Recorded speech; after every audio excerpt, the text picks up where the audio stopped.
Hi friends, இப்போ நடிகை அனுபமா பரமேஸ்வரன் ரீசெண்டாக ஒரு போஸ்ட் போட்டு என்னுடைய பிரேக்கப்பை தெரிவிச்சுக்கிறேன் அப்படின்ற மாதிரி அந்த கேப்ஷன் கொடுத்ததுனால ரசிகர்கள் மிகப்பெரிய அதிர்ச்சி ஆகிட்டாங்க.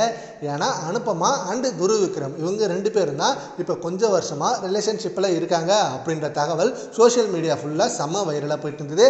அதுக்கேற்ற மாதிரியே இவங்க ரெண்டு பேரும் சேர்ந்து பைசன் அப்படின்ற படமும் நடித்தாங்க. அந்த படம் மிகப்பெரிய வெற்றி பெற்றாலும் பட் இவங்களோட காதல் தான் அதில் அதிகமாக இருந்தது அப்படின்னு பேசப்பட்டு வந்தது. நிறைய விமர்சனமும் மாறினது. அப்படி இருக்க இந்த நிலையில அனுபமா அவர்கள் ரீசெண்டா இன்ஸ்டால ஒரு போஸ்ட் போட்டு அதுக்கு என்ன கேப்ஷன் கொடுத்திருக்காங்கன்னா, சில சமயங்கள்ல நிம்மதியை அடைய பயனற்ற பாதைகளை கைவிட வேண்டியிருக்கும். இன்று நிம்மதி என்னை தேடி வந்துள்ளது. இன்றிலிருந்து என் குரலை நானே தேர்ந்தெடுக்கிறேன். என் வாழ்க்கையை நானே தேர்ந்தெடுக்கிறேன். இனி யாருடைய அனுமதியும் தேவையில்லை அப்படின்னு சொல்லிட்டு சிங்கிளா இருக்கிற மாதிரி போஸ்ட் போட்டாங்க.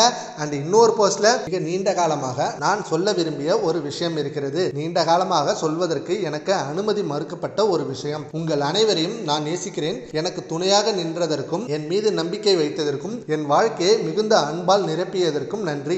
இதை நான் முன்பே போதுமான அளவு சொல்லியிருக்காவிட்டாலும் என் மனதில் அந்த உணர்வு எப்பொழுதும் இருந்திருக்கிறது என்பதை தெரிந்து கொள்ளுங்கள். எனக்கு மிகவும் தேவைப்பட்ட தருணங்களில் உங்கள் ஒவ்வொரு செய்தியும், ஒவ்வொரு பிரார்த்தனையும், ஒவ்வொரு அன்பான செயலும் என்னை வந்தடைந்தன. என்னை மீண்டும் என்னிடமே அழைத்து வந்த பிரபஞ்சத்துக்கு நன்றி அப்படின்னு சொல்லி பிரேக்கப் பண்றதுக்கான ரீசனை சொல்லியிருக்காங்க. இது பார்த்ததுமே ரசிகர்கள் அப்ப துருவ் விக்ரம் பிரேக்கப் பண்ணிட்டீங்களா, அது என்ன ரீசன், அந்த ரீசனையும் நீங்க சொல்லிடுங்க அப்படின்ற மாதிரி கேட்டுட்டு இருக்காங்க. அண்ட் இதுக்கு துருவ் விக்ரம் என்ன ரிப்ளை கொடுக்க போறாரு அப்படின்னு எதிர்பார்த்துட்டு இருக்காங்க. இதை பத்தி உங்க ஒப்பீனியனை கமெண்ட் பாக்ஸ்ல கமெண்ட் பண்ணுங்க. Thank you friends.